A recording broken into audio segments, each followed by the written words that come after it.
Hi, welcome to the second anatomy lecture of the lower extremity in our orthopedic board review series. A good source that you can use is this book written by myself. So in this lecture, we're going to speak about anatomy of the knee. We'll start about knee approaches. Medial parapatellar approach. This is the standard of total knee in the vast majority of cases. And it goes as medial parapatellar. Remember, when you go medial parapatellar, you injure the genicular artery on the medial side, superior, middle, and inferior. So if there is any if further damage to the genicular artery happens, like during lateral release of the patella or meniscectomy, lateral meniscectomy, this can result in avascular necrosis of the patella. Another thing is a rarely used approach called the subvastal approach. It has theoretical advantage of not injuring the quadriceps tendon. However, the visualization is much less. So there is something called mid-vastal approach. It's compromised between the medial parapatellar and the subvastal. However, the mid-vastal approach has the greatest potential for denervation of the quadriceps muscle. So medial parapatellar injure the medial genicular arteries. If there is any injury to the lateral genicular, like during a meniscectomy or lateral release, this can result in AVN of the patella. The mid-vastal approach has the greatest potential for denervation of the quadriceps. Another important topic that frequently comes in the exam is the extension of the exposure. So we said medial parapatellar is the most commonly used. Sometimes the surgeon would like to expose more of the knee and reflect the patella more. So there's something called quadriceps snip or rectus snip, extension laterally from the upper end of the medial parapatellar. Quadriceps snip or the rectus snip does not result in change in the rehabilitation post-operatively, so active and passive extension are allowed.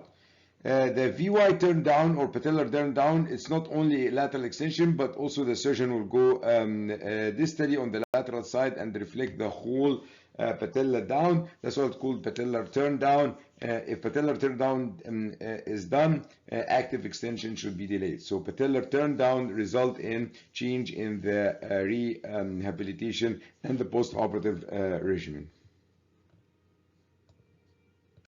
Posteromedial approach for the knee. This is sometimes used for example like a bicondylar tibial plateau when we put a posteromedial plate or inlay tibial graft for PCL reconstruction. It goes between the gastrocnemius and the semimembranosus. So here is lateral, here is medial. Posterior border of the semimembranosus and the medial border of the medial head of the gastrocnemius. The bundle is here between the two heads of the gastrocnemius, so pulling the medial head of the gastrocnemius laterally will protect the bundle, and then we pull the posterior border of the semimembranosus medially or anteriorly, and this will be the axis here. Sometimes they ask you how far is the screw that is used to fix the inlay PCL graft from the bundle from the popliteal artery. It's about 20 milliliter, about 2 centimeters.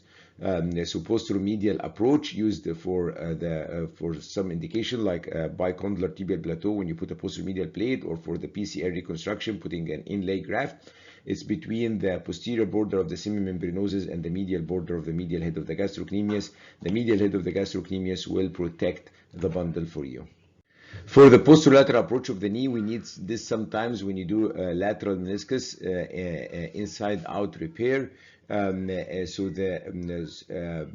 superficial dissection, you will go between the IT band and the biceps femoris muscles. So you'll go in between them, IT band anteriorly and the biceps femoris laterally. And then deep dissection, you will have to push the lateral head of the gastrocnemius to be able to reach to the posterolateral capsule.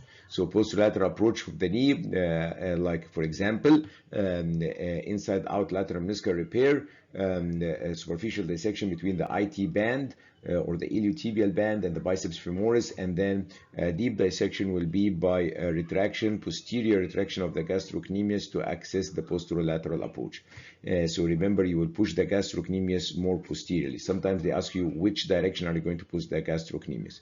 So it's between the IT band and the biceps femoris in the superficial dissection. After that, you'll find the gastrocnemius. So you'll pull the gastrocnemius posteriorly in this direction, and this will give you access to the posterolateral capsule. Now we're going to speak about the saphenous nerve at the level of the knee. So here is the saphenous nerve, and the saphenous nerve, we know its medial structure. One of its most important structures is the infrapatellar branch of the saphenous nerve. It goes from medial to lateral. So midline incision here, like you were doing a total knee arthroplasty or patellar tendon bone graft for ACL, can result in injury of that infrapatellar branch of the saphenous nerve. So the area that is lateral to the knee, patient will have numbness in that area. So that nerve is going from medial to lateral. So if you do a midline incision, like harvesting the BTB or in total knee, the skin on the other side, on the lateral side, may get numbness. Also, as you see here, the nerve is in close relation to the hamstring graft. To decrease the incidence of injury of the saphenous nerve during harvesting the hamstring graft for your ACL, you should put the position of knee flexion and hip external rotation. That will relax the nerve and decrease the chance of injury during harvesting the hamstring graft. After talking about the saphenous of the medial, let's speak about the structures on the lateral side of the knee. These frequently come in the exam. So one thing that frequently comes in the exam is the relation between the lateral collateral ligament, sometimes known as the fibular collateral ligament, and the popliteus tendon. Here, this is the popliteus muscle. It goes deep to the lateral collateral or the fibular collateral and inserts anterior and distal.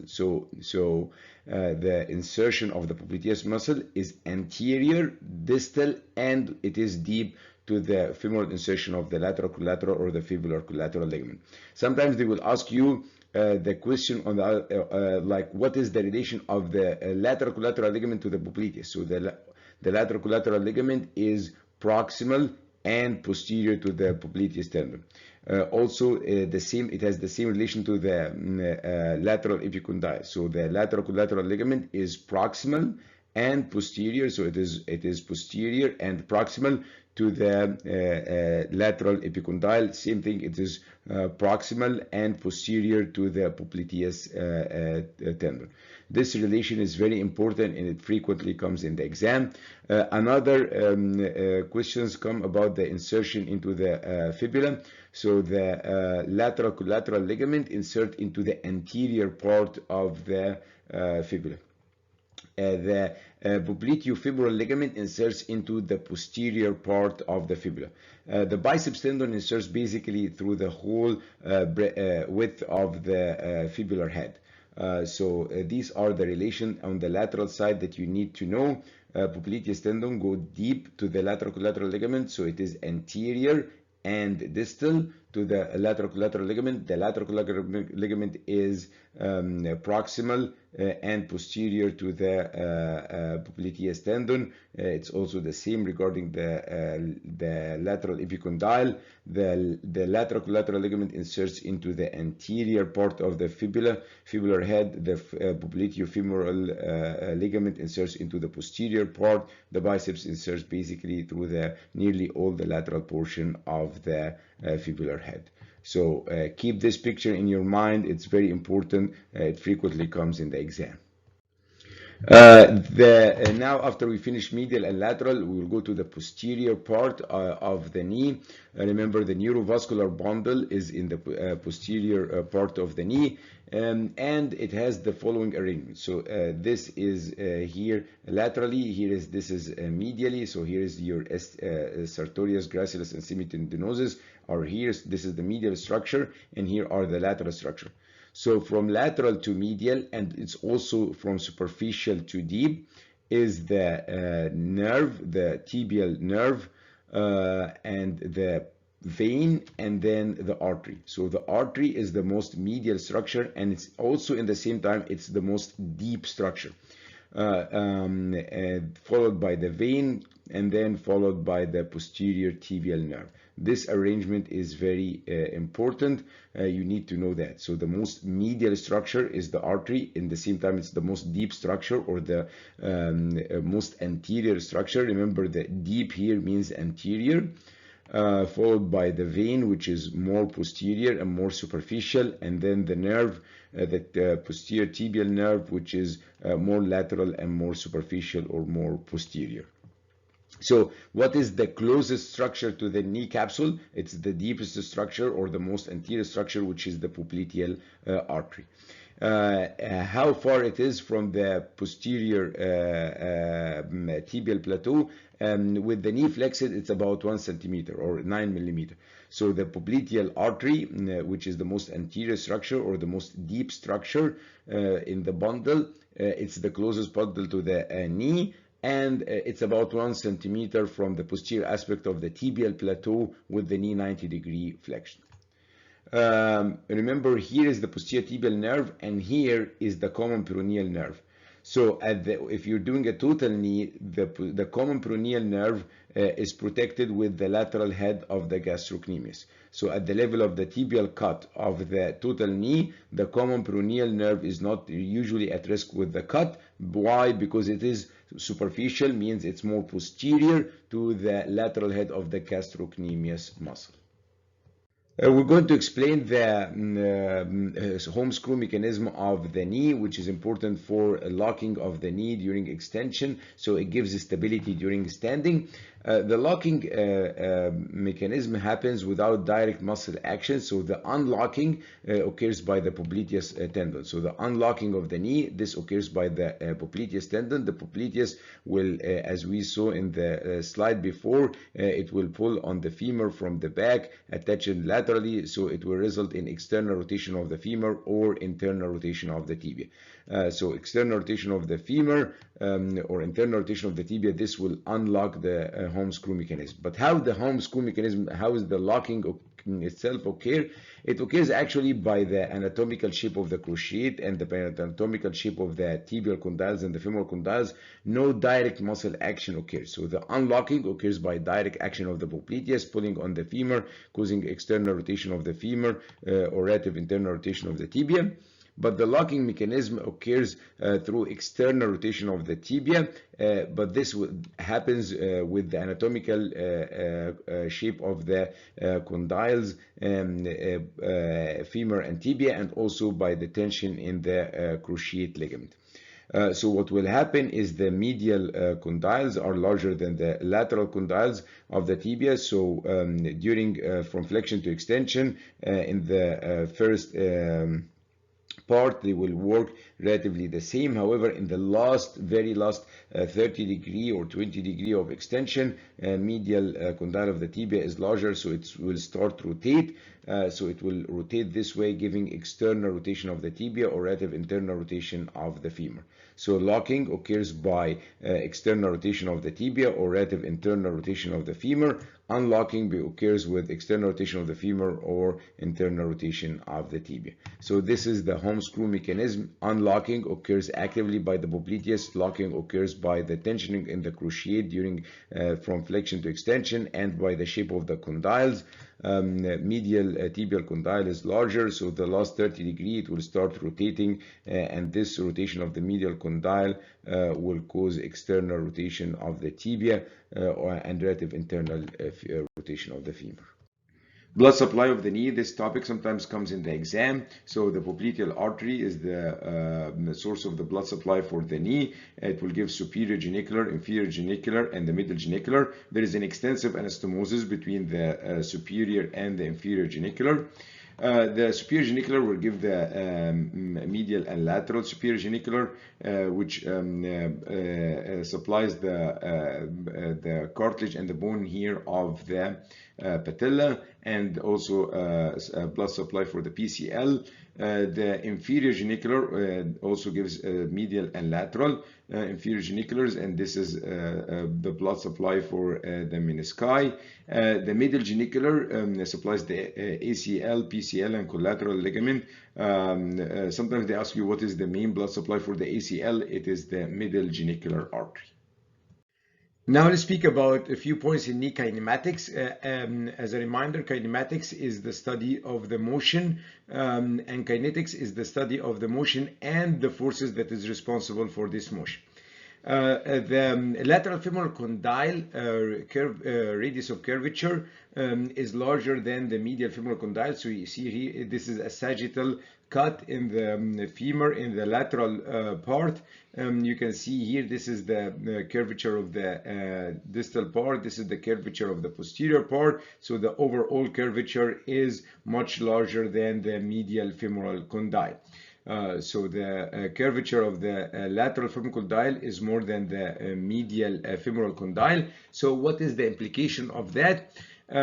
With the start of flexion, the tibia will rotate internally in relation to the femur. So if you remember in the previous slide when we talked about the locking, the home screw mechanism on the knee, we said that with extension of the knee, the last few degrees of extension, what will happen is the tibia will rotate externally.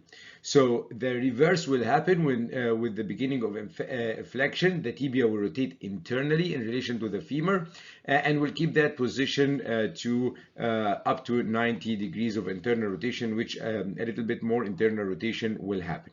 So remember, with extension, in the very final part of the extension, the tibia will rotate externally. With the beginning of flexion, the reverse will have the tibia will rotate internally. Something happens in the knee with flexion called medial pivot. What does this mean? If you see here, the curvature of the medial femoral condyle is, as we said, less than the lateral femoral condyle. The distance between the posterior condyle and the anterior condyle in the medial is very small compared to the lateral side. So what will happen is with flexion, the lateral condyle slides posteriorly more than the medial condyle, so as if the knee is pivoting on the medial side. So that's why we call medial pivoting. So with flexion, the lateral femoral condyle will roll back on the tibia more than the medial femoral condyle. This is again related to the larger diameter of the lateral femoral condyle, ACL, and also to a lesser degree the PCL. So the contact between the femur and the tibia on the lateral side with flexion translates more posteriorly than the medial side, so as if the knee is hinging or pivoting on the medial side. So this part is called medial pivoting. So what is medial pivoting? Is that with flexion, the lateral femoral condyles rolls back more than the medial femoral condyle. So this is called medial pivoting.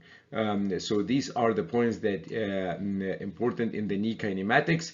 Remember, the lateral femoral condyle is larger than the medial femoral condyle. With flexion, the tibia will rotate internally. Remember, when you extend in the very final part of the extension, the tibia will rotate externally. With flexion, the femur will roll back on the lateral side more than the medial side, so this is called medial pivot. So the meniscofemoral ligaments, this commonly comes in the exam, and meniscofemoral ligaments, they are anterior and posterior, and they come from the posterior horn of the lateral meniscus. Very important, they come from the posterior horn of the lateral meniscus, aiming toward the medial femoral condyle. So meniscofemoral ligament comes from the posterior horn of the lateral meniscus, aiming towards the medial femoral condyle. And there is the anterior and posterior meniscofemoral ligament. They are called anterior and posterior in relation to the posterior cruciate ligament. So the anterior is anterior to the PCL, and the posterior is posterior to the PCL. And again, they are coming from the lateral meniscus. Only 50% of the knees have both anterior and posterior meniscofemoral ligament. So again, meniscofemoral ligament comes from the posterior horn of the lateral meniscus, aiming towards the medial femoral condyle. They go anterior and posterior to the posterior cruciate ligament. So the anterior means it's anterior to the PCL, and the other name of it is ligament of Humphrey. And the posterior meniscofemoral ligament is posterior to the PCL, and the other name of it is ligament of Reisberg. Now let's talk about anterior cruciate ligament. anatomy. So the anterior cruciate ligament is intra-articular intrasynovial ligament, and it is supplied mainly by the middle genicular artery. So the middle genicular artery is the primary supply of the ACL. So you may get a question like patient had an ACL rupture and he has a hematoma. What is the source of this hematoma? It's the middle genicular artery. So again, ACL, anterior cruciate ligament, it's called anterior because it arises anterior on the tibia, and its role is preventing anterior translation of the tibia. So the ACL plays primary role in anteroposterior stability and also secondary role to limit internal rotation of the tibia. So the ACL limits internal rotation of the tibia. As a secondary role, primary role is of course preventing anterior translation of the tibia. The highest tension force in the ACL, whether it's native ACL or the reconstructed ACL, is during full extension. Again, ACL, intra-articular, intrasynovial structure. It's innervated by the posterior tibial nerve. So it gives a proprioceptive function for the knee. The ACL, the native ACL, have a proprioceptive function. It's supplied by the posterior tibial nerve. Blood supply is by the middle genicular artery, and the highest tension is during maximal extension. Its main role preventing anterior translation of the tibia, but also as a secondary role to limit rotation, especially internal rotation of the tibia. Now let's go to the bundles of the anterior cruciate ligament. The anterior cruciate ligament has two bundles, anteromedial and posterolateral. They are named according to their origin from the tibia. So the anteromedial is anterior and medial in the footprint of the tibial ACL, while the posterolateral is posterior and lateral in its footprint of the ACL in the tibia. In extension, as you can see here, both are parallel, both bundles are parallel. With flexion, the anteromedial will start to rotate in relation to the posterolateral bundle. As you can see here, the anteromedial is tight in flexion, while the posterolateral is lax. Posterolateral is more tight in extension. Remember, the posterolateral is the bundle which gives most of the rotational control. One relation that comes common in the exam is the relation of the anteromedial and posterolateral bundle in the lateral femoral condyle. First, they are separated by something called lateral bifurcate ridge. So they are separated from each other by the lateral bifurcate edge. And the anteromedial is proximal and anterior to the posterolateral bundle. So the anteromedial is proximal to the posterolateral bundle in its insertion. So it's proximal and anterior. So these are what you need to know about the bundles of the ACL, anteromedial, posterolateral, parallel in extension, in flexion, and the anteromedial will rotate. And anteromedial is tight in flexion, and the posterolateral is tight in extension. Posterolateral is what gives the rotational control. So the posterolateral bundle plays more important role in the rotational function of the ACL. They are named according to their tibial origin. Very important is the relation between them in the femur. They are separated by the lateral bifurcate edge. The anteromedial is proximal and anterior to the posterolateral bundle. The ACL, as we said, has anteromedial and posterolateral. However, the posterior cruciate now has an anterolateral and posteromedial bundle. So the posterior cruciate has an anterolateral and posteromedial bundle. And remember, in the PCL, the anterolateral bundle is basically the shorter, thicker, and stronger. So the anterolateral bundle in the PCL is the shorter, thicker, and stronger than the posteromedial bundle. Some of the important points in the menisci that comes in the exam, that main collagen in the meniscus is collagen type 1. So this commonly come in the exam. What is the type of the collagen? Because they may trick you. You will think that this is related to the cartilage, so it may be type 2. No, the main type of collagen in the meniscus is collagen type 1. Another point that comes in the exam is the movement of the menisci in flexion and extension. So the menisci will move forward in extension and posteriorly with flexion, and lateral meniscus will move more than medial meniscus. So if you see here, this is an illustration of the movement. You can see the lateral meniscus moves much more than the medial meniscus. Remember, the menisci will move anteriorly with extension and posteriorly with flexion. So for valgus stress, if you're pushing the knee towards laterally, the main constraint is the superficial medial collateral. So the main constraint for the valgus stress, especially during flexion, is the superficial medial collateral. The second stabilizer are the deep medial collateral, which is the meniscofemoral and the meniscotibial, and to a lesser degree, the ACL and PCL. One important information, the Baker cyst that sometimes comes in the exam, that the stalk comes in between the semimembranosus on the medial side and the medial head of the gastrocnemius on the lateral side. Thanks, and I hope this video and the other videos are beneficial for your study in your final orthopedic exam.